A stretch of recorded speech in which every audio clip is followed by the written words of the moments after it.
सो आज की वीडियो में हम लोग देखेंगे फ्यूचर मार्केट क्या होता है, कैसे काम करता है फ्यूचर मार्केट, और फ्यूचर मार्केट हमारा हेजिंग के लिए कैसे काम होता है, स्पेकुलेशन कैसे होती है। तो फ्यूचर मार्केट समझने के लिए हम आज एक एग्जांपल लेते हैं। सपोज़ ये बायर है और ये सेलर है। ये क्या करता है,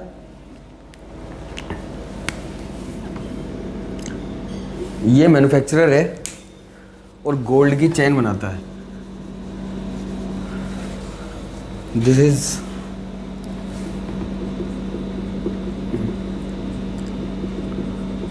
manufacturer of gold chain.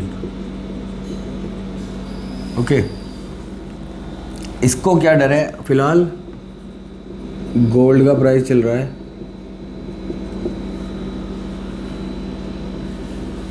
Current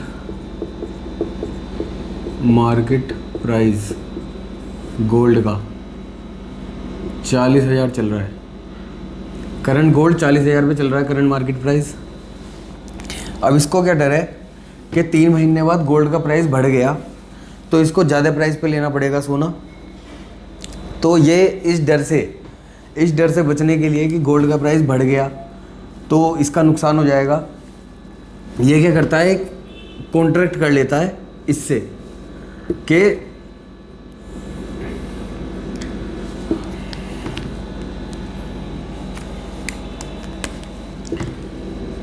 3 month बाद मैं तुझसे सोना 40,000 का बाय कर लूँगा।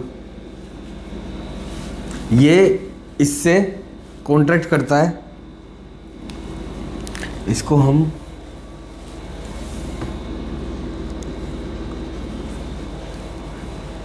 ये सेलर है, ठीक है। ये क्या करता है, ये इससे एक कॉन्ट्रैक्ट कर लेता है कि मैं तुझसे 3 महीने बाद 40,000 में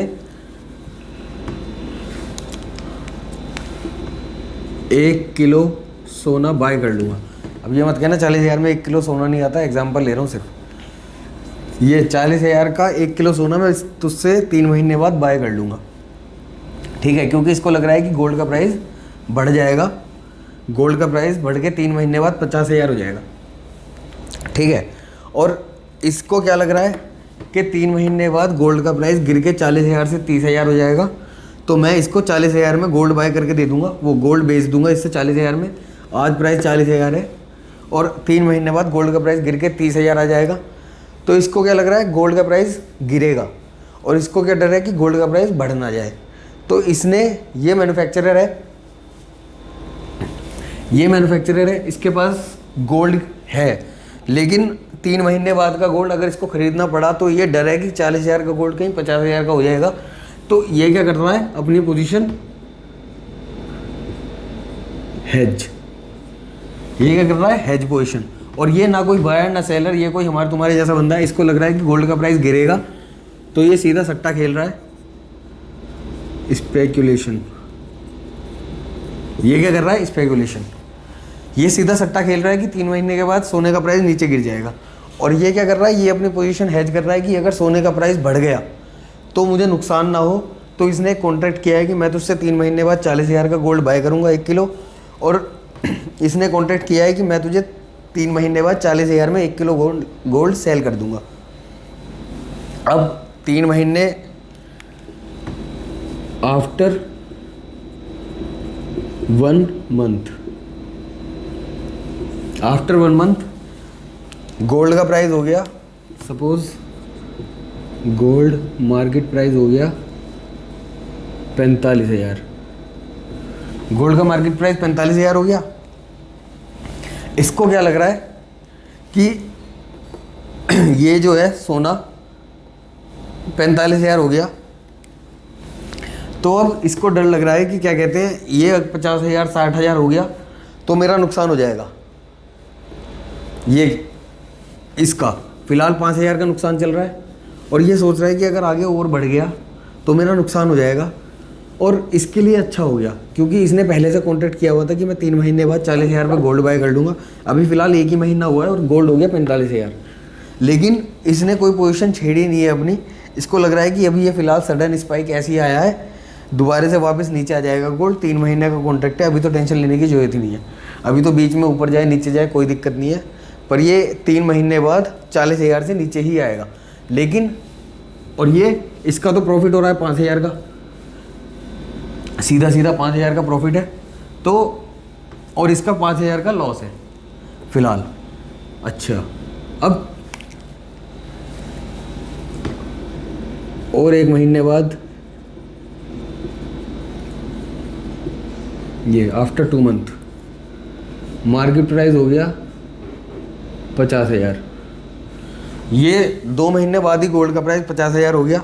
अब इसका 10,000 का लॉस हो गया।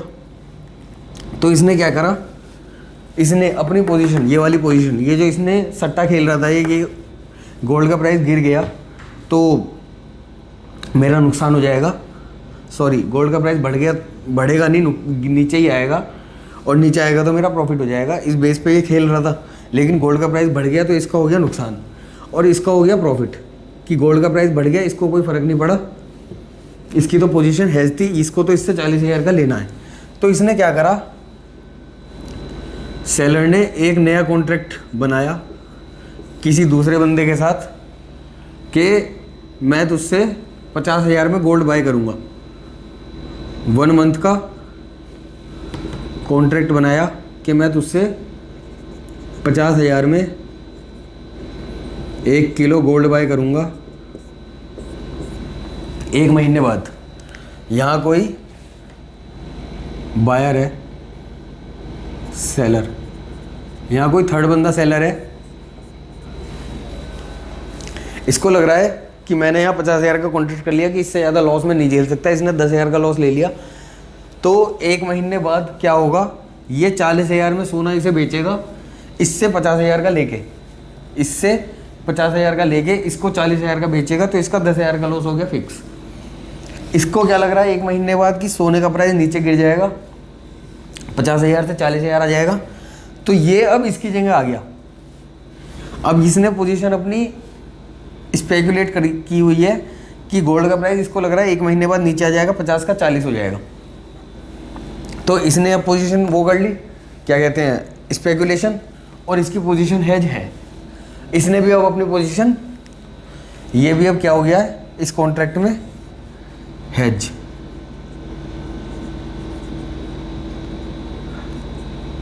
हेजिंग।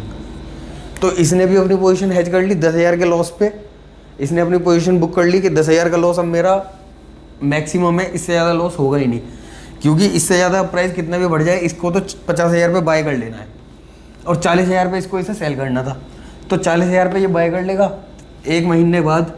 अब आफ्टर 3 मंथ गोल्ड का प्राइस हो गया 70,000, गोल्ड का प्राइस 70,000 हो गया। अब 70,000 होने के बाद क्या है, ये इसकी करंट पोजीशन क्या है, लॉस ₹20,000, इसका लॉस 20,000, इसकी पोजीशन क्या है, लॉस 10,000, और इसकी पोजीशन क्या है, प्रॉफिट 30,000। इसका प्रॉफिट 30,000 कैसे हो गया,